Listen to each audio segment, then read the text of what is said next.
नमस्कार दोस्तों, GD academy में आपका एक बार फिर स्वागत है। दोस्तों, कल के क्लास में हमने मॉडल ऑक्सिलरी और कुछ स्पेशल वर्ब से संबंधित रूल्स पे चर्चा किया हुआ था। आज के इस वीडियो में क्लास को आगे बढ़ाते हुए इंट्रोगेटिव सेंटेंस और इम्परेटिव सेंटेंस से संबंधित रूल्स पे चर्चा करेंगे। तो आइए क्लास को स्टार्ट करते हैं। और क्लास शुरू करने से पहले एक बार पुनः मैं आपसे कहना चाहूँगा कि वीडियो को लाइक करें, शेयर करें और चैनल को सब्सक्राइब करें। दोस्तों, जैसा कि हमने आपको बताया हुआ था कि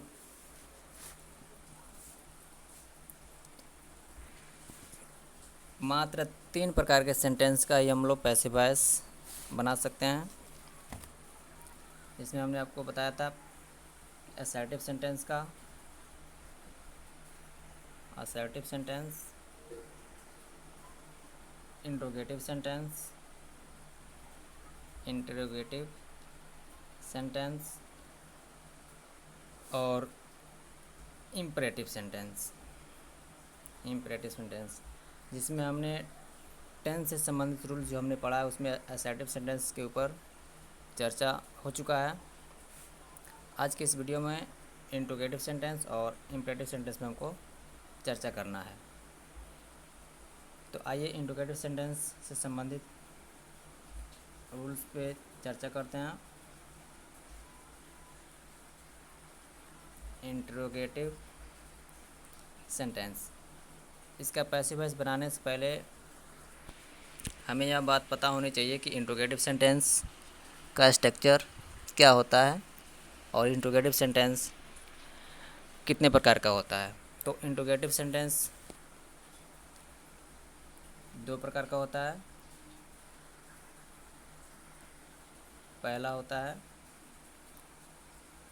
सिंगल इंट्रोगेटिव, सिंगल इंट्रोगेटिव, और दूसरा होता है डबल इंट्रोगेटिव। पहला होता है सिंगल इंट्रोगेटिव, दूसरा होता है डबल इंट्रोगेटिव। सिंगल इंट्रोगेटिव का स्ट्रक्चर क्या होता है? सिंगल इंट्रोगेटिव का स्ट्रक्चर होता है helping verb plus subject plus main verb plus other word या ऑब्जेक्ट। डबल इंट्रोगेटिव का structure question word plus helping verb plus subject plus main verb plus object या अदर वर्ड। ठीक है, अब इसे हमको पैसिव वॉइस में बनाना है। तो पहला सिंगल इंट्रोगेटिव सेंटेंस का स्ट्रक्चर हम देखते हैं कि पैसिव वॉइस में सिंगल इंट्रोगेटिव सेंटेंस का स्ट्रक्चर क्या होगा। तो चूँकि इंट्रोगेटिव सेंटेंस का हम पैसिव वॉइस बना रहे हैं तो उसका स्ट्रक्चर इंट्रोगेटिव के ही जैसे होगा, बस उसमें जो हेल्पिंग वर्ब है उस पर ध्यान देना है। इससे पैसिव वॉइस का स्ट्रक्चर होगा सिंगल इंट्रोगेटिव का होगा पहले हेल्पिंग वर्ब,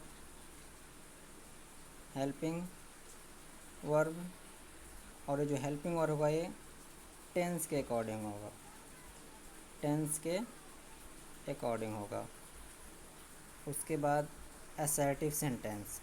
अब यहाँ पे असर्टिव सेंटेंस का मतलब ये है कि अगर हम सिंगल इंट्रोगेटिव सेंटेंस का पैसिव वॉइस बना रहे हैं तो हमें पहले हेल्पिंग वर्ब यूज करना होगा टेंस के अकॉर्डिंग, कि जिस सेंटेंस में जो मतलब सेंटेंस जिस टेंस का होगा उसी के अकॉर्डिंग हम यहाँ पे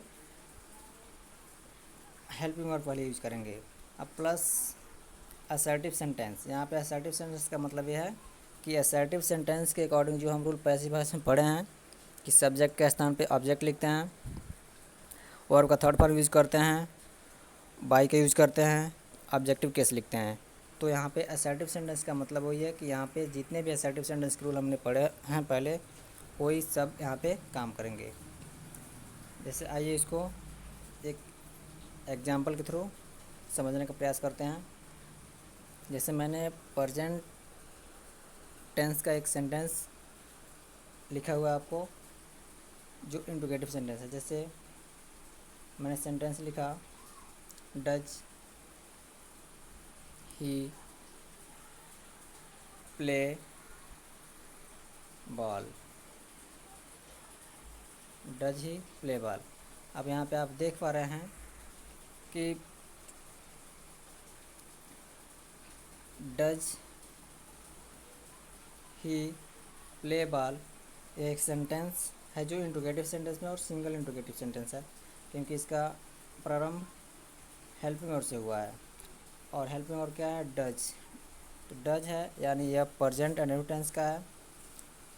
अब हम इसका पैसिव वॉइस में ट्रांसफॉर्म करेंगे तो हमारा असर्टिव का रूल क्या कहता है कि सब्जेक्ट के स्थान पे ऑब्जेक्ट लिखेंगे। तो हमारा जो ये ऑब्जेक्ट है बॉल है, तो बॉल के अकॉर्डिंग हमारा सब्जेक्ट क्या होना चाहिए? पैसिव वॉइस में हमको पता है कि प्रेजेंट एंड डेफिनिट में या तो इज, या तो आर, या तो एम का यूज़ करते हैं। तो पैसिव वॉइस सिंगुलर सब्जेक्ट है, बॉल सिंगुलर सब्जेक्ट है। तो इस बॉल के अकॉर्डिंग, क्योंकि हमारा नया सब्जेक्ट जो बनेगा वो बॉल बनेगा, तो बॉल के अकॉर्डिंग यहाँ पे हमारा हेल्पिंग और जो पहले होगा वो इज होगा। उसके बाद असर्टिव सेंटेंस का रूल, सब्जेक्ट के जगह पे ऑब्जेक्ट लिखना है, यानी ऑब्जेक्ट हमारा बॉल हो गया, ये जो न्यू सब्जेक्ट हो गया। उसके बाद हेल्पिंग वर्ड यूज करते हैं। हेल्पिंग वर्ड तो यूज हो चुका है पहले। वर्ब का थर्ड फॉर्म प्लेड। फिर उसके बाद बाई का यूज करते हैं। असर्टिव सेंटेंस में आपने पढ़ा हुआ था, बाई का यूज कर देंगे। फिर ऑब्जेक्टिव केस, ही का ऑब्जेक्टिव केस हिम और क्वेश्चन मार्क। ये आपका इंट्रोगेटिव सेंटेंस का पैसिव वॉइस चेंज हो गया। करना कुछ नहीं, असर्टिव सेंटेंस का सारे रूल इसमें फॉलो होंगे। बस स्ट्रक्चर, आपको स्ट्रक्चर पर ध्यान देना है। प्रेजेंट इंडेफिनिट था, प्रेजेंट इंडेफिनिट का जो हेल्पिंग वर्ब हम पैसिव वॉइस में यूज करते हैं, EJMR करते हैं, वो यहाँ पे यूज हुआ है। यानी जो स्ट्रक्चर सेंटेंस का होगा वो स्ट्रक्चर पैसिव वॉइस में उस सेंटेंस का होना चाहिए। बस हमें ध्यान देना कि जो हेल्पिंग हमको यूज़ करना है वो न्यू सब्जेक्ट जो हमारा बनेगा उसके अकॉर्डिंग हम यहाँ पे हेल्पिंग वर्ब यूज करेंगे। आइए डबल इंट्रोगेटिव पे चर्चा कर लेते हैं। डबल इंट्रोगेटिव का स्ट्रक्चर होता है क्वेश्चन वर्ड। पैसिव वॉइस में भी हमारा वर्ड स्ट्रक्चर क्वेश्चन वर्ड होना चाहिए, हेल्पिंग वर्ब और फिर सब्जेक्ट, फिर आगे वर्ब अदर वर्ड होता है। तो पैसिव वॉइस में भी स्ट्रक्चर हमारा क्या होना चाहिए? क्वेश्चन वर्ड होना चाहिए, फिर हेल्पिंग वर्ब होना चाहिए, फिर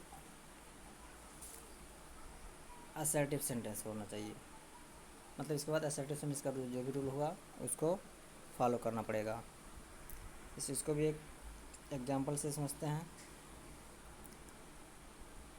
जैसे मैंने ले लिया एक सेंटेंस, व्हाई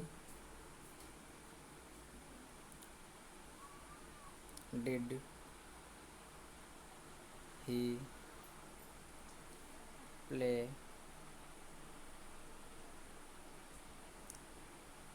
बॉल।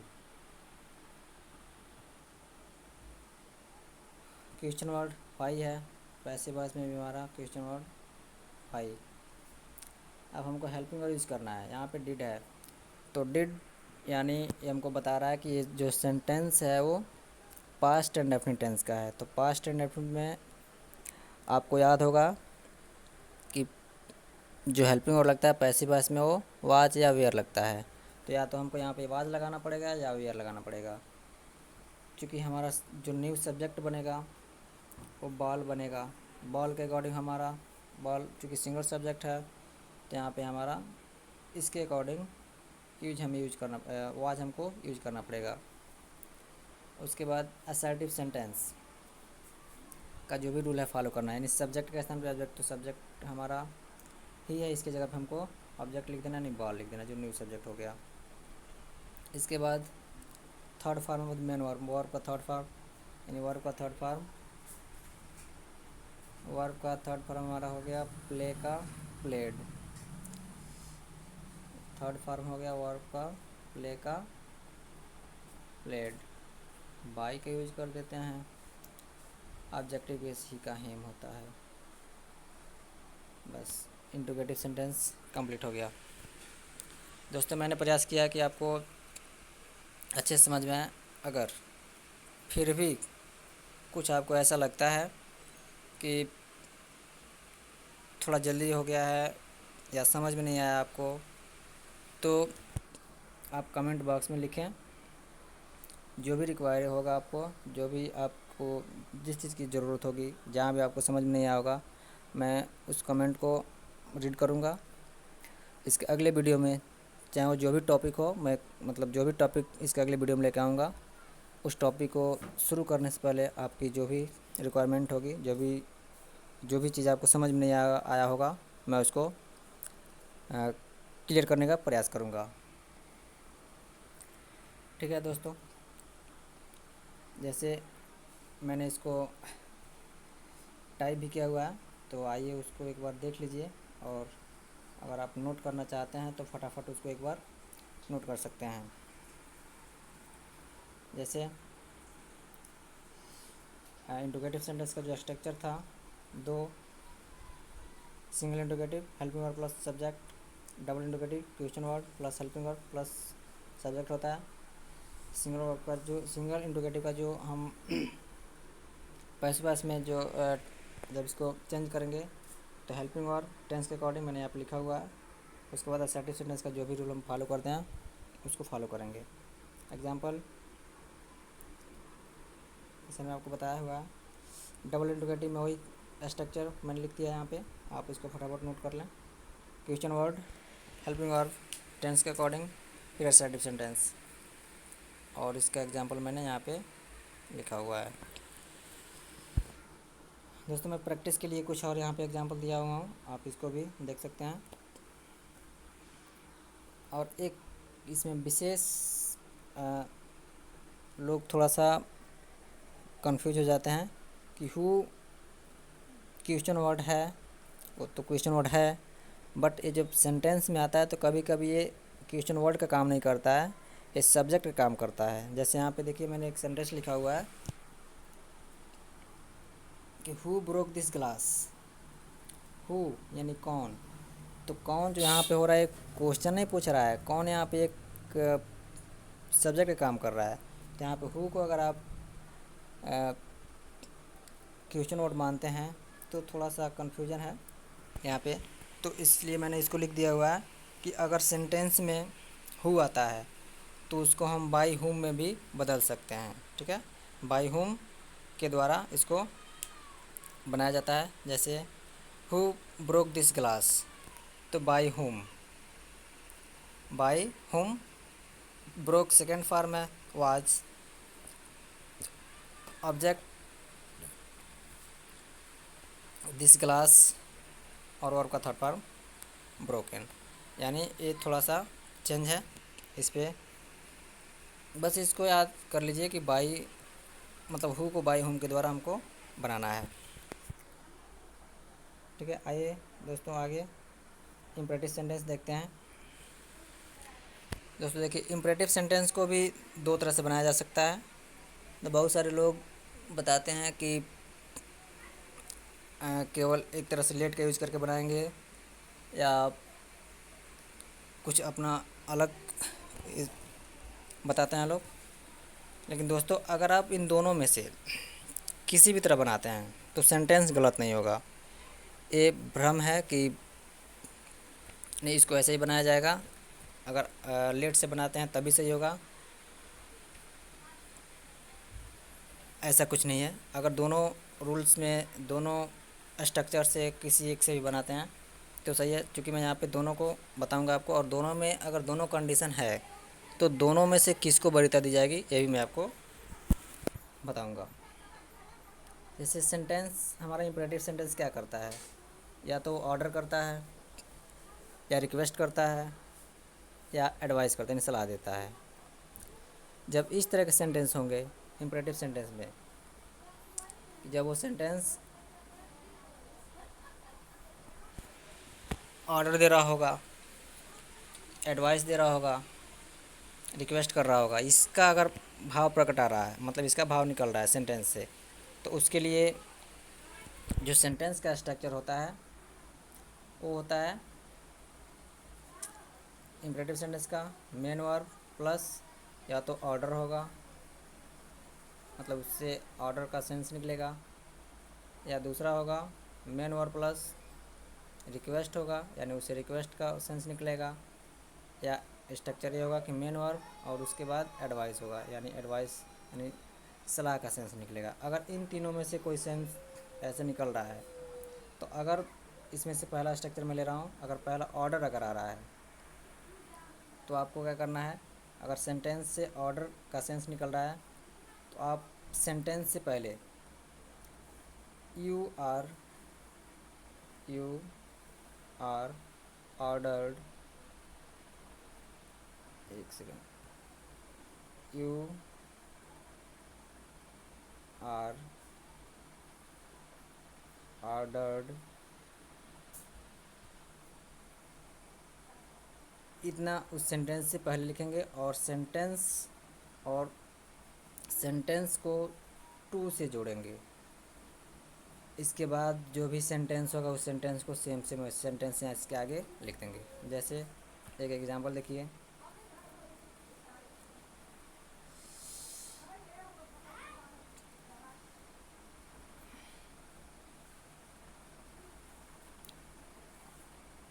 जैसे मैंने कहा एक sentence open the door, sorry मैंने एक सेंटेंस लिया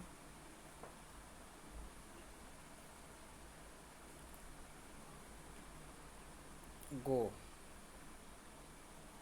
ऑर्डर कर रहा हूँ, यहाँ जाओ, यानी इस सेंटेंस से क्या आ रहा है, ऑर्डर आ रहा है कि कोई ऐसे सेंस निकला कि मतलब यहाँ पे आपको कोई आदेश कर रहा है कि जाने के लिए आपको आदेश कर रहा है।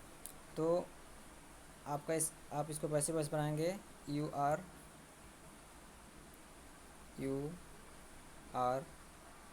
ऑर्डर्ड,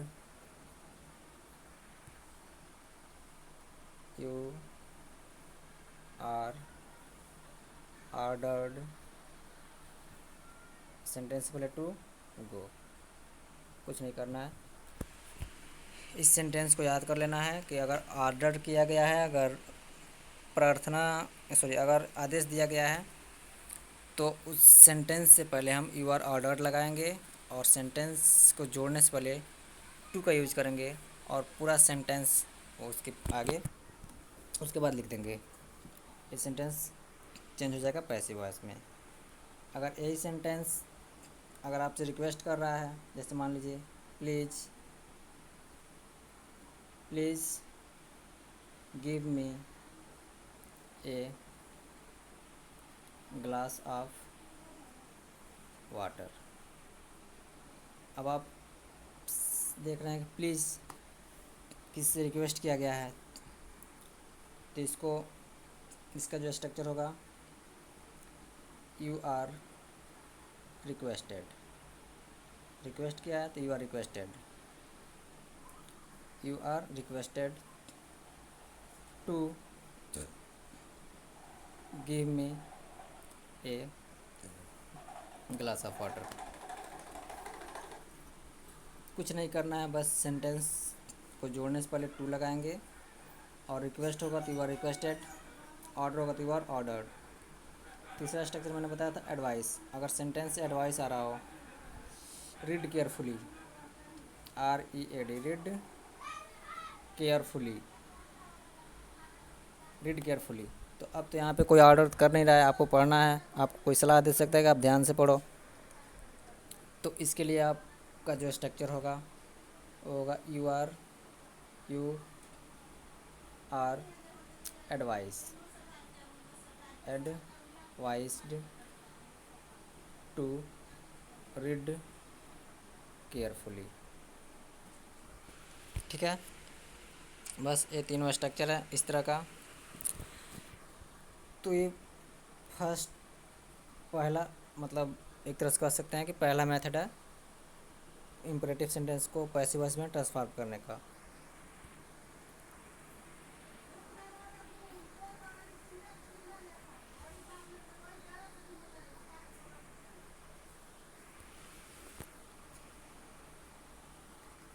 एक बार मैं आपको ये दिखा दे रहा हूँ, फटाफट नोट कर लीजिए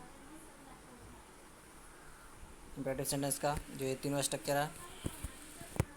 मेन वर्ब प्लस अगर आदेश दे रहा है, सलाह दे रहा है, प्रार्थना कर रहा है, मतलब इसका भाव प्रकट हो रहा है, तो आपको इनमें से अगर इम्परेटिव सेंटेंस से ऑर्डर का भाव प्रकट हो तो वाक्य का प्रारंभ यू आर ऑर्डर्ड से करते हैं और वाक्य को टू से जोड़ देते हैं। अगर इम्परेटिव सेंटेंस से सलाह का भाव प्रकट होता है तो वाक्य को प्रारंभ यू आर एडवाइस से करते हैं और सेंटेंस को टू से जोड़ देते हैं। अगर सेंटेंस में प्रार्थना का भाव प्रकट होता है तो यू आर रिक्वेस्टेड से शुरू करते हैं और सेंटेंस को टू से जोड़ देते हैं। ठीक है, इसके अलावा जो सेकेंड मेथड है, सेंटेंस चाहे कोई भी हो, भाव कोई प्रकट कर रहा हो, तो आप उसके लिए एक स्ट्रक्चर ये यूज कर सकते हैं, let plus object plus be plus verb. यानी जिसमें अगर जिस इम्परेटिव सेंटेंस में अगर एक ऑब्जेक्ट हो, यानी मेन वर्ब के बाद अगर ऑब्जेक्ट कोई आ रहा हो, तो उस सेंटेंस को आप इस मेथड से बना सकते हैं। पहला स्ट्रक्चर उसका मतलब इसका जो स्ट्रक्चर होगा वो होगा पहले लेट होगा, फिर ऑब्जेक्ट होगा, बी होगा, फिर वर्ब होगा। अब उसके बाद आप बाई प्लस यू आप यूज कर सकते हैं, नहीं भी कर सकते हैं। इसका कारण यह है कि देखिए कोई भी इम्परेटिव सेंटेंस होगा उसमें जो सब्जेक्ट होता है यू छिपा रहता है। जैसे मैंने बोला गो, किसको बोलूँगा? कोई जो मेरे सामने होगा, जो सामने होगा वो यू होगा। यू आर मैंने बोला कि give me a glass of water, तो जो मेरे सामने होगा उसी को मैं बोल सकता हूँ कि मुझे एक गिलास पानी दो। तो यानी यू इसमें छिपा रहता है। तो जब आप पैसिव वॉइस में बनाते हैं पैसिव वॉइस, तो बाई यू आपकी स्वतंत्रता है, आप लगा भी सकते हैं, नहीं भी लगा सकते हैं। अगर लगाएंगे तो भी गलत नहीं होगा और नहीं लगाएंगे तो भी गलत नहीं होगा। तो यहाँ पे मैंने इसको लिख दिया हुआ है, आप इसको नोट कर सकते हैं कि बाई यू का प्रयोग आप कर भी सकते हैं और नहीं भी कर सकते हैं, ये आप स्वतंत्र हैं। इसमें कोई बहुत बड़ी हार्ड एंड फास्ट रूल नहीं है कि आपको बाई यू यूज करना है या नहीं करना है। कर सकेंगे तो भी दिक्कत नहीं है, नहीं करेंगे तो भी सेंटेंस गलत नहीं होगा।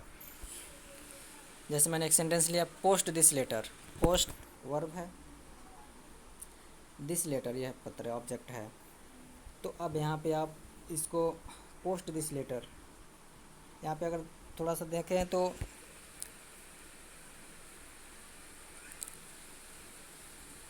यहाँ पे ऑर्डर हो सकता है। अगर कोई सीनियर अपने जूनियर को बोलेगा तो ऑर्डर भी कर सकता है, या कोई अपने इक्विवेलेंट को बोल रहा है तो सलाह भी दे सकता है या कर सकता है। रिक्वेस्ट तो यहाँ पे नहीं हो रहा, तो यानी हम इसको एडवाइस या ऑर्डर से बना सकते हैं, गलत नहीं होगा। बट इस कंडीशन में आप इसका यूज कर सकते हैं इस स्ट्रक्चर का। जैसे स्ट्रक्चर है लेट, तो हमने पहले लेट यूज कर दिया। उसके बाद ऑब्जेक्ट, तो उसमें हमने ऑब्जेक्ट यूज कर दिया दिस लेटर। अब यहाँ पे हमको बी यूज करना है तो बी यूज कर दिया। और वर्ब का थर्ड फॉर्म यूज कर देंगे पोस्टेड। यानी ये जो स्ट्रक्चर होगा ये होगा, ये जो सेंटेंस पैसिव वॉइस में चेंज होगा let this letter be posted. अब मैंने आपको बताया था कि अगर दोनों कंडीशन आ जाए, अगर इसी सेंटेंस को दोनों तरह से अगर बना दिया जाए, एडवाइस से भी या एडवाइस से या फिर ऑर्डर से और इस लेट वाले स्ट्रक्चर से भी, तो आप इन दोनों में किसकी वरीयता देंगे? तो इन दोनों में आप ये लेट वाले को ही वरीयता दी जाती है, ये आपको ध्यान में रखना है। ठीक है, अगर दोनों कंडीशन हो तो आप इस लेट वाले स्ट्रक्चर से ही बनाएंगे, क्योंकि यहाँ पे अब ये भी देख लीजिए कि लेट वाले को वरीयता क्यों देंगे, क्योंकि अगर मैं इसका अर्थ निकाल रहा हूँ जूनियर सीनियर के अकॉर्डिंग तो मैंने ऑर्डर से बना दिया। आप इसका अर्थ निकाल रहे हैं इक्विवेलेंट के अकॉर्डिंग तो आपने उसको एडवाइस से बना दिया, तो हम दोनों का सेंटेंस क्या हो गया? कन्फ्यूजन पैदा कर दिया कि मतलब ये एडवाइस होगा कि ऑर्डर होगा। बट इस कंडीशन में अगर हम लेट का यूज़ करेंगे और आप भी लेट का यूज़ करके बनाएंगे तो दोनों सेंटेंस क्लियर होगा। इसलिए दोनों की सिचुएशन में, दोनों कंडीशन में अगर दोनों की स्थिति आती है तो उसमें लेट वाले को ही वरीयता दी जाती है, ये आपको ध्यान में रखना है। ठीक है दोस्तों, मैंने इस टॉपिक को अच्छे से समझाने का प्रयास किया हुआ है। फिर भी अगर आपको कहीं मतलब फर्स्ट वीडियो में जो मैंने शुरू किया था पैसिव वॉइस, वहाँ से और ये हमारा अंतिम अंतिम वीडियो है वॉइस टॉपिक के ऊपर, इसमें कहीं भी अगर आपको दिक्कत हो तो आप कमेंट बॉक्स में ज़रूर लिखें। मैं इसके अगले वीडियो में जब भी मैं वीडियो बनाऊंगा उससे पहले, उस टॉपिक को शुरू करने से पहले मैं आपकी जो भी सलाह होंगी, जो भी आपका रिक्वायर होगा, जो भी आपको आवश्यकता होगी, जो आपका डाउट होगा उसको मैं क्लियर करूँगा। फिर नेक्स्ट टॉपिक पे आगे बढ़ूँगा मैं। दोस्तों, मैंने यहाँ पे कुछ प्रैक्टिस के लिए एग्जांपल्स दिए हुए हैं, जिसको आप कमेंट बॉक्स में इसको पैसिव वॉइस में ट्रांसफॉर्म करके बताएंगे। चूँकि वीडियो बहुत लंबा हो चुका है, कुछ आपसे बातें करनी थी।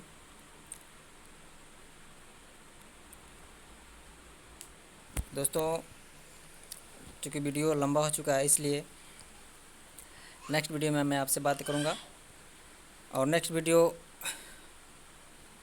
किस टॉपिक पे होगा ये भी थोड़ा कमेंट में लिख के बताएं, क्योंकि मैंने वीडियो चैनल को लॉन्च करने से पहले केवल पैसिव वॉइस को थोड़ा सा पैसिव वॉइस के ऊपर एक वीडियो बनाने का मैं टारगेट लिया हुआ था। लेकिन मैंने एक वीडियो जब बना दिया तो फिर मैंने सोचा कि वीडियो एक पैसिव वॉइस से बना दी, फिर मैं शुरू से अगर प्रारंभ करता हूँ पार्ट्स ऑफ स्पीच से तो वो शायद ज़्यादा बेटर नहीं होगा। इसलिए मैंने सोचा कि इस पैसिव वॉइस को अब मैंने शुरू कर दिया है तो इसको लगभग ख़त्म कर दूँ, फिर उसके बाद मैं पार्ट्स ऑफ स्पीच से शुरू करूँगा एकदम शुरू से। और आगे कुछ अगर आप लोगों का भी कुछ सलाह हो कि हमको कहाँ से शुरू करना चाहिए तो आप ज़रूर बताएं कमेंट बॉक्स में।